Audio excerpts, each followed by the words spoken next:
Hey guys, Becky here with Design Bundles, and I'm super excited to have you join me today because this is going to be very, very helpful for those of you struggling with your sublimation colors. We are creating our very own color chart.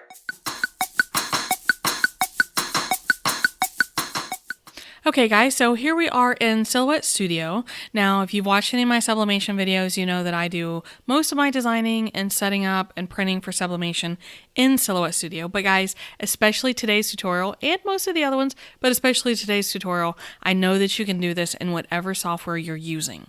So, although I'm using it in Silhouette Studio, this is a very, very easy project to follow along with in whatever software you are going to use.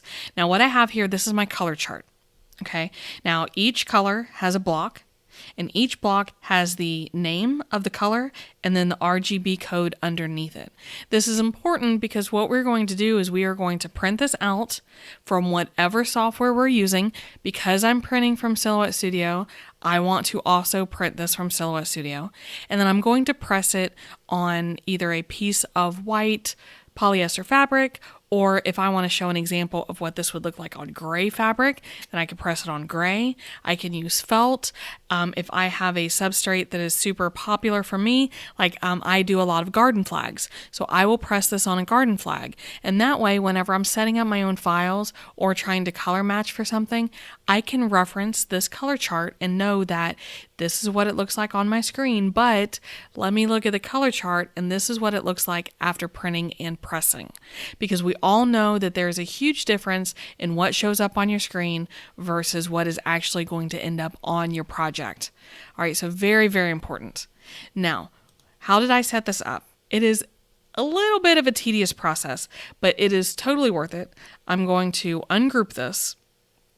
It's going to take a minute, guys, because this has so many individual pieces, and it takes just longer to process those types of things. So if you notice, I have these set up in rows. All right, and that is so that I can duplicate them easier. But let's ungroup it all the way down to the base level. So we have a block, and then we have a text block. Okay, so that's all I've done is in Silhouette Studio is I came over here to the left-hand side, and I drew a rectangle. The size of the rectangle doesn't really matter. And then I can type out whatever color I need. R000, G000, B000, and black. Now I know that looks really large. That's okay. What we're going to do is we're going to size this down. And I made mine the same width that I made the box itself. Line that up down here. Now I do want to definitely go ahead and fill in, I personally chose black. I want to fill in my text with black, turn my line color to transparent, and then just because I'm a visual person, I center aligned my text, right? Now what I can do, let's scroll over just a little bit more. Let's give ourselves a little bit of wiggle room here. I'm going to come over here into my fill panel. Now guys, like I said, whatever software you're using, you have some sort of fill panel. And instead of just choosing a color from the colors given to me here, I'm going to go to Advanced Options. And if I scroll down, you will see I have my RGB codes here. Let's hit pause because you can also use in this area right here, hex codes. You can use either one. It just depends on what you're dealing with. At the time that I set this up, Silhouette Studio is only using the RGB.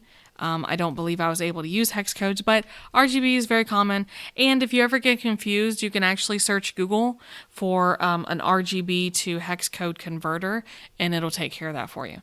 So it kind of filled in, but what you want to do is you can type in whatever color you want right here in your RGB codes. You just type it in directly and hit enter. So for black, it's 0, 0, 0, and just hit enter and it will fill it in. Now that's the code for a true black. All right. Now you can see that we have the RGB codes here for different shades of black. And then of course we started filling in with colors. Now, guys, you may be asking, Becky, where did you get all of these colors? I'll be honest with you, a lot of them are taken from designs that I have used over the years. For example, like this color green. This green was really hard for me to get a true green. Same thing with blues and turquoise and teal. Those are colors that I feel like are really, really difficult. So you can actually go through and just choose colors that you think are going to be most beneficial for you. There are also pre-made color templates out there that you can download and use. This is just how we're setting up a custom one. Okay, so now how did I fill up this entire page? Well, guys, in Silhouette Studio, that's really easy. What I did, like I said, I'm going to give us some playroom. Is I used, my quick shortcuts that I like to use. I used Control. I'm on a PC. If you're on a Mac, that's going to be Command. So I used Control and the right arrow, and that duplicated it for me. So Control, right arrow, and then Shift and right arrow. Control, right arrow, Shift, right arrow. Control, right arrow, Shift, right arrow. And then once I get those, and I'm going to go all the way across my page, I can do the same thing. Control, down, Shift down, Control down, Shift down. And I did that and I repeated that, and then you're going to go through the tedious process of one by one, you're going to alter the RGB code and the name of the color that you want to choose. So now if you're choosing a color from a design, you're just going to want to bring that design in. You have your little eyedropper tool right here, so you can literally select any color that is on your screen. And then if you do not know what the RGB code is, that's fine, because we can actually do this in reverse. Let's check this out. So I use my dropper and I grab that color, and then if I come down here to my RGB, it will give it to me. So I can say, those zeros are just placeholders for now. All right, so my code is, once I click back on my color-coded square, my code is 00225. That's going to be your true blue. So I'll leave those as 00, and I'll just change this to 225. So you can do it either way. You can either know what the RGB or hex code is, or you can snag a color that you use often and complete the RGB code yourself. Now, why is it important to have that RGB code on there? Well, because if you are going to come in here in Silhouette Studio or your own software and recreate, you'll be able to take this color chart and look at it, and it will have the RGB code there for you. So there's no guessing about, this must be teal, or this must be mint, or this must be yellow. You can actually just type in that code, get that exact color, and as long as you haven't changed anything else, then your color will match when you print and press it. Now, you will have small variances depending on different substrates or materials that you're pressing it on. So for example, a white t-shirt may not press the same as my garden flag, which may not press the same as neoprene, which may not press the same as Easy Subli, or, there are a lot of different variables to keep in mind. But this is your best way of trying to get the most accurate colors when you're trying to color match to things, okay? Now, I'm not saying that this is going to be the color fix to all of your problems, but as long as you have taken care of your color profile, if you need one, because certain inks do need a color profile, as long as you have checked your printer preferences and potentially reached out to the ink vendor for the manufacturer that you use, then this part is really, really going to help you in being able to color match, okay? So it's kind of like little pieces to the puzzle, and this is one piece. This is the last piece that I would do. You want to make sure you've done all those other steps ahead of time, and if you're happy with your colors and you think that they're on par and they're printing vibrant, make yourself a color chart. And then that way you will have it handy whenever you're setting up your designs. So what I'm going to do is I'm going to go ahead and print this out from Silhouette Studio. I do print this on the 13 by 19 sheet because I'm going to be pressing this on our garden flag, and then I'll easily be able to read the text. So that is one thing to keep in mind. If you're using a smaller format printer, that's okay. You just may want to, for example, only print half of this at a time. You may want to have 2 or 3 color charts ready, just because you don't want to make this so small that you can't read the RGB code underneath your color. Okay? All right, let's do that, and we'll meet up and I will press this and show you guys what it looks like in person. All right, guys, so let's take a look at our printed color chart. So this, obviously I printed it very large. This is a full 13 by 19 sheet of paper. I actually wish I would have printed it a little smaller because my garden flag that I'm using is not quite that large, but I'm not gonna lie, guys, it's not really gonna matter. I'm still gonna be able to see the colors, so we are just going to do it. Now, let's talk about why it's important not to rely on the colors on your sheet. That is because these are just a couple examples. This is a design that I printed, and this is how it presses. Okay, another example. This is a design that I printed. This is how it presses. So obviously you can see that there are a lot of color differences, and just a little tip for you guys, if any of you happen to sell prints or you want to have prints ready to show your customers, these are actually pressed on a felt sheet. All right, I got the felt sheets on Amazon. They worked out really, really good for me. These I was able to display in my vinyl store for people who wanted to see what it would press like.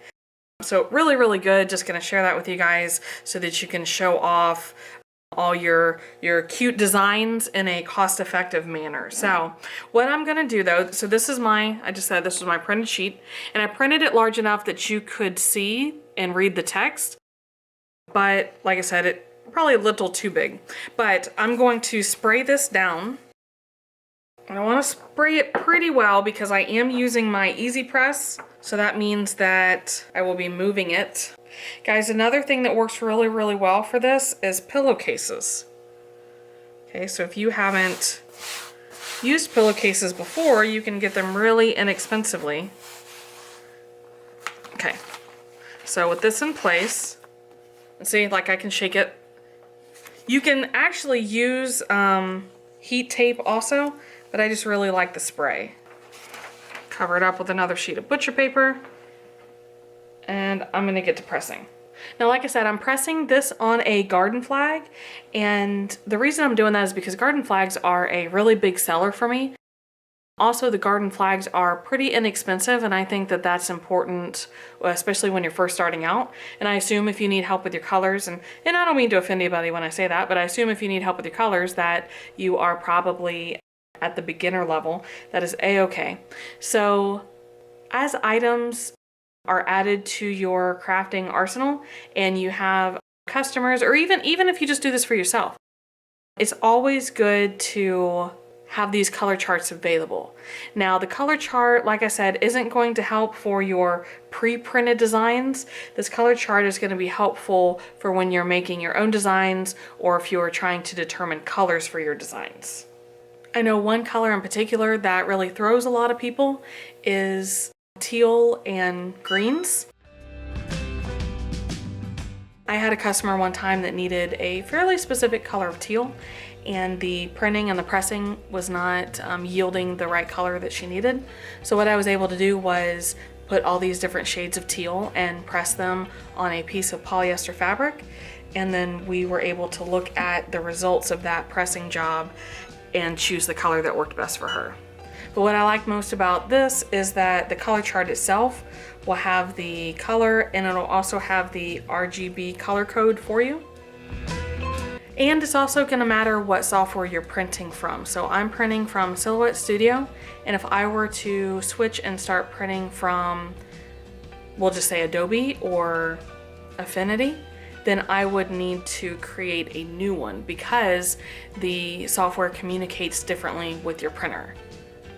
Same thing if I were to install a color profile, because a lot of inks require color profile to work correctly. If you change anything with your color profile, then you will want to print another one.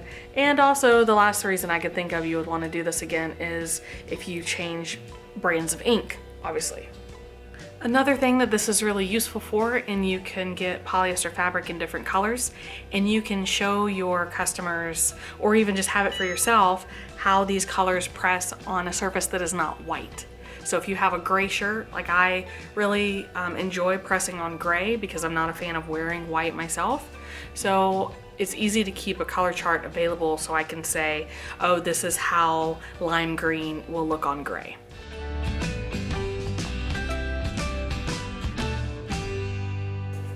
All right guys, so there is my color chart, and see how vibrant my colors came out? I really like it.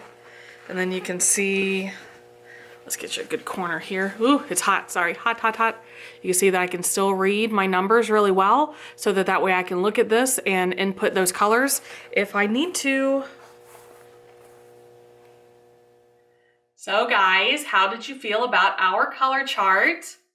Okay, now other than my my little sizing concern, this is a really great project, and this is a color chart that I will keep around for a long time, just even for my own personal preference. But remember, you can set this up with whatever colors you want, whatever colors work for you. You can even use that little dropper tool to grab colors from your design if you're trying to work out different designs that you want to see how they look on different colors and that sort of thing. So lots of really awesome features and a lot of benefits to working with these color charts, okay?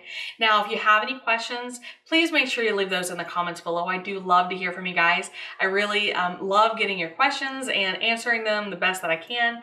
And if you have any video requests, okay, I always enjoy those too. But guys, make sure you hit that subscribe button, turn on notifications, maybe share with a crafty friend. We really love bringing you these videos, and that's how we support the channel.